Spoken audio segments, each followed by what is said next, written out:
অব্যয় চিনব কি করে, এই প্রশ্ন অনেকেরই থাকে।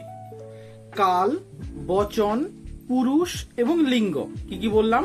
কাল, বচন, পুরুষ এবং লিঙ্গ, এই ভেদে যদি কোনো শব্দের কোনো পরিবর্তন না ঘটে তখন তাকে বলবো আমরা অব্যয়।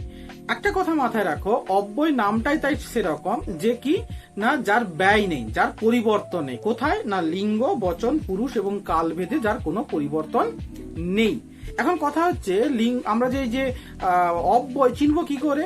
না শব্দের বাক্যের মধ্যে এমন যদি কোনো পদ থাকে যে পদটাকে আমি যদি বাদ দিয়ে দিই এবং বাদ দিয়ে দুটো অংশকে যুক্ত করে দিই, তাহলেও যদি বাক্যের অর্থ কোনো পরিবর্তন না হয় বা বাক্যটাকে আমি বলতে পারি, তাহলে ভেবে নাও সেটা হচ্ছে অব্যয়। যেমন ধরো তুমি এলে কিন্তু আমি যাব, কিন্তু এই কিন্তুটা হলো অব্যয়।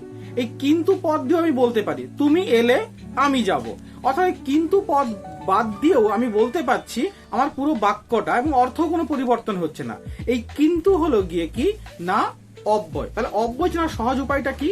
না অব্যয় চেনার সহজ উপায় হলো বাক্যের মধ্যে যদি এমন কোনো পদ থাকে যা যদি আমি বাদ দিয়ে দিই, বাদ দেওয়ার পরেও বাক্যের অর্থ কোনো পরিবর্তন না হয়ে থাকে, তাহলে সেটা হলো গিয়ে কি অব্যয়। তাহলে বুঝতে পেরেছি, অব্যয় চিন্তার অসুবিধা হবে না।